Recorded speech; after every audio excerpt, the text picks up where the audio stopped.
नमस्कार दोस्तों, के कोचिंग सेंटर में आप सभी का स्वागत है। मैं हूं कैलाश कुमार और आज क्लास 8 के साइंस का चैप्टर नंबर 9 चैप्टर का नाम है प्रकाश से एमसीक्यू क्वेश्चन तथा थ्योरी, उसका थ्योरी लेके आया हूं। ये सारे एमसीक्यू क्वेश्चन क्लास 8 के फर्स्ट टाइम एग्जाम के लिए काफ़ी इंपॉर्टेंट है, इसलिए आप ये वीडियो को अच्छी तरह देखें और साथ ही हो सके तो इसका नोट्स भी बना लें। तो आइए आज हम लोग शुरू करते हैं प्रकाश चैप्टर से। लेकिन उसके पहले अगर आप चैनल को सब्सक्राइब नहीं किए होंगे तो कृपया सब्सक्राइब कर लें, साथ ही बेल आइकन को भी दबा दें और अपने दोस्तों के साथ भी शेयर करें जिससे इसका फ़ायदा सबको मिल सके। तो आइए आज हम लोग शुरू करते हैं प्रकाश चैप्टर से, उसका एमसीक्यू क्वेश्चन और साथ में थ्योरी भी। तो पहला जैसे थ्योरी में देखते हैं, किसी पृष्ठ पर पड़ने वाले प्रकाश किरण को क्या कहते हैं? तो जब पृष्ठ पर पड़ता है आने वाली किरणें को आपतित किरण कहते हैं और जब वो परावर्तित होकर जाने लगती है तो परावर्तित किरण कहते हैं। यहाँ पर आपतन कोण परावर्तन कोण के बराबर होता है। हमेशा आपतन कोण जो होगा परावर्तन कोण के बराबर होगा। जैसे हम लोग देखते हैं, जैसे मान लीजिए समतल सतह है और कोई अगर किरण इस एंगल से यहाँ पर टकरा रहा है तो टकराने के बाद सेम एंगल से परावर्तित होगा, मतलब ये जो कोण होगा और ये कोण आपस में बराबर होगा। इसको अगर आई बोलें तो ये आर, मतलब आपतित कोण जो है आई वो परावर्तित कोण आर के बराबर होगा। ये परावर्तन का नियम है, हमेशा के लिए बराबर होता है। अगर मान लीजिए ये जो कोण है ये अगर 30 डिग्री है तो ये भी परावर्तित कोण भी होगा 30 डिग्री है, 30 डिग्री होगा। नेक्स्ट क्वेश्चन देखते हैं। नेक्स्ट क्वेश्चन है, आपतन कोण का मान परावर्तन कोण का मान से होता है कितना? तो अभी हम लोग जैसे देखें बराबर होता है, हर समय बराबर ही रहेगा। एक व्यक्ति दर्पण से 1 मीटर दूर पर है, वह अपने प्रतिबिंब से कितने मीटर की दूरी पर होगा? एक दर्पण तो कितना दूरी पर होगा, उसके डबल दूरी पर, कितना उसका 2 मीटर हो जाएगा। लेंस के दोनों गोलीय पृष्ठों के वक्रता केंद्र को मिलाने वाली रेखा को क्या कहते हैं?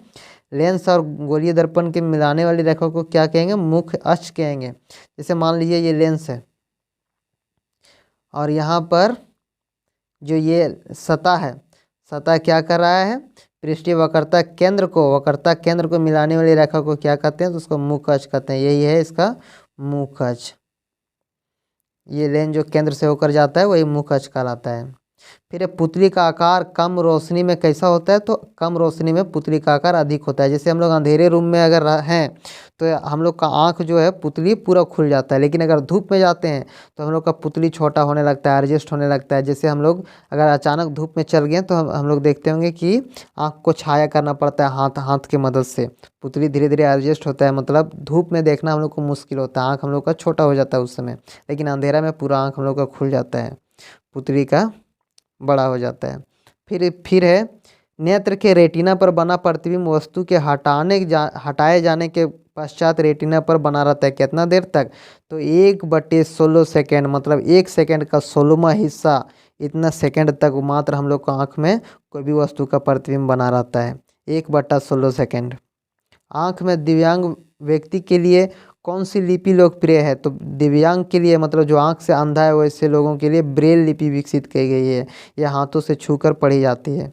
इंद्रधनुष बनने के पीछे कौन सा प्रक्रिया निहित है? तो वर्ण विक्षेपण इस पर निहित है। वर्ण विक्षेपण मतलब इस पर टकरा के बूंद एक प्रिज्म के भांति कार्य करता है और टकरा के जब वापस आता है हमारे आँखों पर तब हम लोग को इंद्रधनुष बनता हुआ दिखाई देता है। तो ये वर्ण विक्षेपण पर निर्भर है। अब इसका एमसीक्यू क्वेश्चन हम लोग आज अभी पढ़ेंगे। सही विकल्प का चयन करना। परावर्तन के कितने नियम होते हैं? तो परावर्तन के 2 नियम होते हैं। आँख से दिव्यांग व्यक्ति के लिए कौन सी लिपि? तो दिव्यांग के लिए जो है ब्रेल लिपि विकसित की गई है। इसका ऑप्शन नंबर 1 सही है। मानव नेत्र वस्तु का प्रतिबिंब किस भाग पर बनाता है? तो वस्तु का प्रतिबिंब कहाँ बनता है? रेटिना पर, या उसी का नाम दृष्टि पटल है। जैसे मान लीजिए ये हम लोग का आँख है तो यहाँ पर जो अंत में भाग होता है रेटिना या दृष्टि पटल, उसी पर फिर प्रतिबिंब बनता है मानव नेत्र में। तो इसका ऑप्शन नंबर 1 से हो जाएगा। फिर बोला यदि आपतन कोण 30 डिग्री का है तो परावर्तन कोण कितना का होगा? तो अभी हम लोग देखे थे क्या कि अगर कोई जितना एंगल से गिरता है किरण उतना ही एंगल से वापस जाता है। ये बोल रहा है 30 है तो ये भी कितना होगा? तो परावर्तित भी कितना होगा? 30 ही होगा। इसका सही ऑप्शन क्या हो जाएगा? ऑप्शन नंबर 1 सही हो जाएगा। अगला क्वेश्चन, आँख में प्रवेश करने वाली प्रकाश किरणों को कौन नियंत्रित करता है? तो कौन नियंत्रित करता है? अगर ज़्यादा धूप में हो तो आँख छोटी हो जाती है, मतलब पुतली छोटी हो जाती है, लेकिन कम रोशनी में हो तो पुतली बड़ी हो जाती है। तो इसका नियंत्रण कौन करता है? पुतली करता है। अगला क्वेश्चन है आपतन कोण तथा परावर्तन कोण का मान क्या होता है? तो सदैव बराबर होता है। ऐसा हम लोग थ्योरी में पढ़े थे। यहाँ ऑप्शन है असमान, समान, या फिर शून्य, या फिर कोई नहीं। तो क्या होता है? हमेशा समान होता है। ऑप्शन नंबर इसका 2 सही होगा। आपतन कोण परावर्तन कोण के बराबर होता है कब? ऑप्शन है सदैव, कभी कभी, विशेष दशाओं में, या फिर कभी नहीं। तो कब होता है? सदैव, मतलब हमेशा आपतन कोण और परावर्तन कोण का मान बराबर होता है।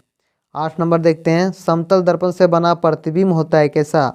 समतल दर्पण पर जो प्रतिबिंब बनता है वो कैसा होता है? अब ऑप्शन है आभासी, वास्तविक, सामने, या फिर इनमें से कोई नहीं। तो कभी भी जो भी प्रतिबिंब दर्पण से हमको या फिर लेंस से सीधा प्राप्त हो, वस्तु जैसा है वैसा ही सीधा प्रतिबिंब प्राप्त हो, तो उसका वो प्रतिबिंब आभासी होता है। लेकिन जो प्रतिबिंब उल्टा नजर आए वो क्या होता है? वास्तविक होता है। नेक्स्ट क्वेश्चन है वह यंत्र जो दृष्टि रेखा पर नहीं रहने वाले वस्तुओं को दिखा सकता है वो क्या कहलाता है? मतलब बहुत दूर के वस्तुओं को अगर हम देख रहे हैं तो क्या कहलाता है? पेरिस्कोप, कैलाइडोस्कोप, या फिर विक्षेपण, या फिर प्रकीर्णन। तो क्या कहलाता है? वो पेरिस्कोप कहलाता है। अगला क्वेश्चन है बहुमूर्तिदर्शी के निर्माण में कितने समतल दर्पण का उपयोग किया जाता है? तो कितना किया जाता है? 3 समतल दर्पण का उपयोग किया जाता है। इसका ऑप्शन नंबर क्या हो जाएगा? 1।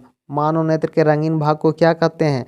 ऑप्शन है आइरिस, कॉर्निया, पुतली, या फिर इनमें से कोई नहीं। आइरिस या परितरिका इसको कहते हैं। मानव नेत्र के रंगीन भाग को आइरिस या परितरिका कहते हैं।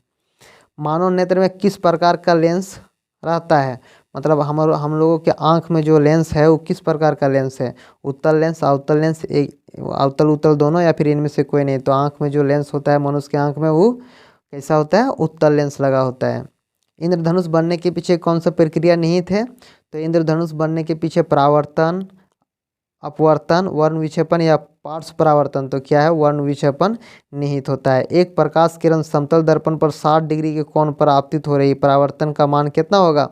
तो यहाँ पर बोला प्रकाश किरण समतल दर्पण पर गिर रहा है 60 पर, तो जितना पर गिरेगा उतना ही इसका परावर्तन कोण भी होगा। आपतन कोण जितना होगा उतना परावर्तन कोण भी होगा। 15 नंबर देखते हैं मानव के सुस्पष्ट दृष्टि के लिए न्यूनतम बिंदु कितना है? मतलब मानव का जो निकट बिंदु है आँख का, मतलब कम से कम दूरी की वस्तु देख सकता है, वो कितना है? 25 सेंटीमीटर। मतलब न्यूनतम दूरी जो है मनुष्य के आँखों का 25 सेंटीमीटर होता है। लेकिन यही अगर अनंत बिंदु रहता, तो अनंत बिंदु या फिर दूर बिंदु रहता तो उसका क्या होता? अनंत होता। दूर बिंदु अनंत होता है और निकट बिंदु 25 सेंटीमीटर होता है। फिर है 16 नंबर आइरिस में स्थित छोटे छिद्र को क्या कहते हैं? पुतली, शंकु, कॉर्निया, या फिर इनमें से कोई नहीं। तो क्या कहते हैं उसको? पुतली कहते हैं। अगला क्वेश्चन देखते हैं 17 नंबर। बोला है अगर दो समतल दर्पण 90 डिग्री के कोण पर रखे हैं तो उनके बीच रखे वस्तु के प्रतिबिंब की संख्या कितनी होगी? तो उनके बीच जो वस्तु रखा रहेगा उसके प्रतिबिंब कितना बनेगा? तो प्रतिबिंब की संख्या 3 होगी। किस प्रक्रिया के कारण श्वेत प्रकाश 7 रंगों में विभक्त हो जाता है? तो किस प्रक्रिया के कारण? जब श्वेत प्रकाश को प्रिज्म से होकर जाता है तो 7 रंगों में विभाजित हो जाता है। तो उसका क्या यहाँ ऑप्शन क्या सही है? वर्ण विक्षेपण प्रक्रिया, परावर्तन, अपवर्तन, या फिर विवर्तन। तो क्या है? प्रकाश का वर्ण विक्षेपण होगा, तो ये 7 रंगों में विभाजित हो जाएगा। 19 नंबर क्वेश्चन है किसी पृष्ठ पर पड़ने वाले प्रकाश किरण को क्या कहते हैं? तो पृष्ठ पर पड़ने वाले प्रकाश को क्या कहते हैं? परावर्तित किरण, आपतित किरण, आपतन कोण, या फिर इनमें से कोई नहीं। जब प्रकाश कोई भी सतह पर जाके टकराता है तो वो आपतित किरण कहलाता है। मतलब सतह की ओर आने वाली किरण को आपतित किरण कहेंगे। इसका ऑप्शन नंबर 2 सही है। फिर नेत्र के रेटिना पर बना प्रतिबिंब वस्तु के हटाए जाने के पश्चात रेटिना पर बना रहता है कितना देर तक? तो वो 1/16 सेकेंड, मतलब 1 सेकेंड का 16वां हिस्सा, इतना सेकेंड तक हम लोग को आंखों में बना रहता है कोई भी वस्तु का प्रतिबिंब। अब अगला क्वेश्चन देखते हैं। बोला नीचे दिए गए चित्र में ABC में परावर्तक सतह पर प्रकाश की किरणें पड़ती है। ABC के परावर्तक सतह पर प्रकाश की किरणें पड़ती है, तो बताइए कि किस सतह पर आपतन कोण परावर्तन कोण के बराबर नहीं होगा। तो हम लोग इसके विषय में जान चुके हैं कि चाहे कोई भी कंडीशन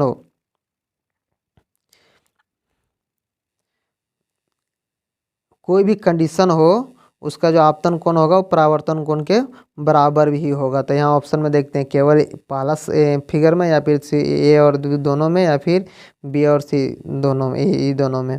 तो क्या होगा इसका ऑप्शन नंबर ये, कोई भी सतह हो, परावर्तक सतह कोई भी हो, उस जिस एंगल पर प्रकाश आपतित होगी वही एंगल से परावर्तित भी होगी। तो आज हम लोग प्रकाश चैप्टर का भी एमसीक्यू क्वेश्चन साथ में थ्योरी खत्म किए। आप लोग वीडियो में बने रहें, इसलिए बहुत बहुत धन्यवाद। फिर मिलते हैं नेक्स्ट वीडियो में। लेकिन अगर चैनल को सब्सक्राइब नहीं किए होंगे तो कृपया सब्सक्राइब कर लें। बहुत बहुत धन्यवाद।